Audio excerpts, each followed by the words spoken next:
Hi, I'm Diane Degnan. Welcome to the special session edition of the United Methodist Communications Digital Lounge. Today in the lounge we've got Dan Krause, who's the Chief Executive of United Methodist Communications. Welcome, Dan. Thanks for joining us. Thanks, Diane. Always good to be with you. So, United Methodist Communications and its predecessor agencies have been supporting the General Conference since 1944. Yes. So what makes communication such an important part of this event?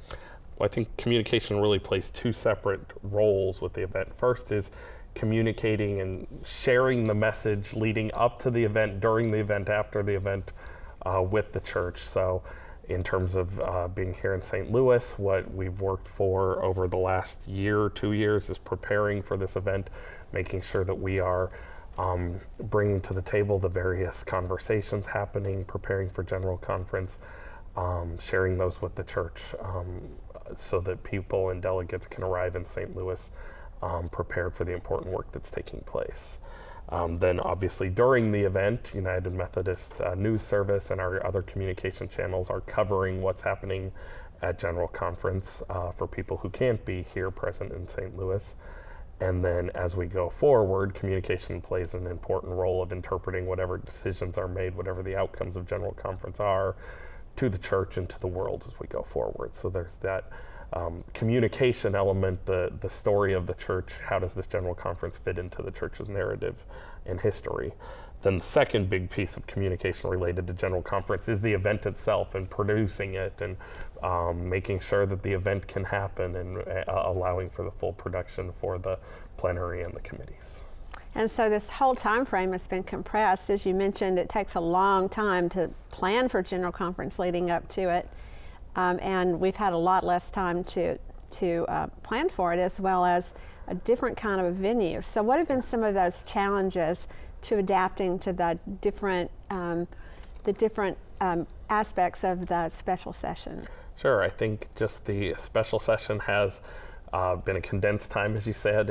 People have had to react and learn along the way. It's a 4-day event rather than a 2-week event, so trying to understand what the timing would be, what's going to be the necessity for communications during the event, making sure that communications plays a role to allow a 4-day event to be as effective as possible as well.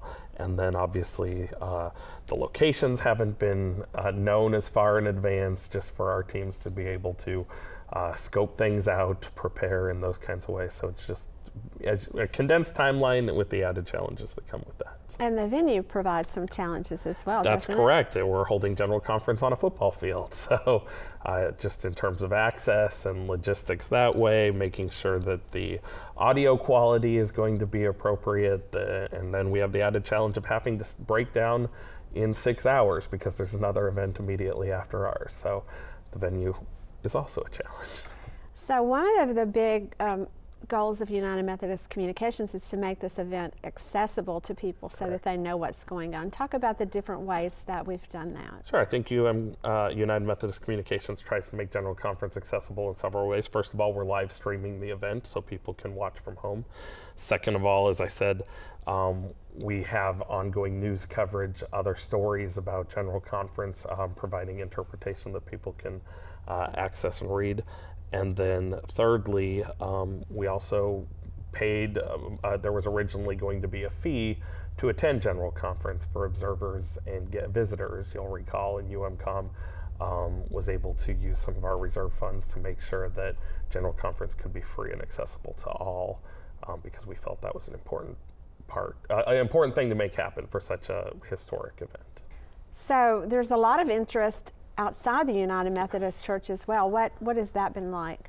Well, we have a public information team at UMCOM who's been working with national media. We've had a lot of inquiries, obviously, about what's going to take place in the United Methodist Church at and after General Conference. So they've been trying to answer questions, working on credentialing press to be present here in St. Louis, and taking an active role that way. Our team at UMCOM has also been working with annual conference communicators across the world, making sure that they're prepared to handle communications in their local context, also able to handle local media inquiries that are coming in already or as we go forward. So another aspect of General Conference is the message of the United Methodist Church and carrying that message out even into the church and beyond the church.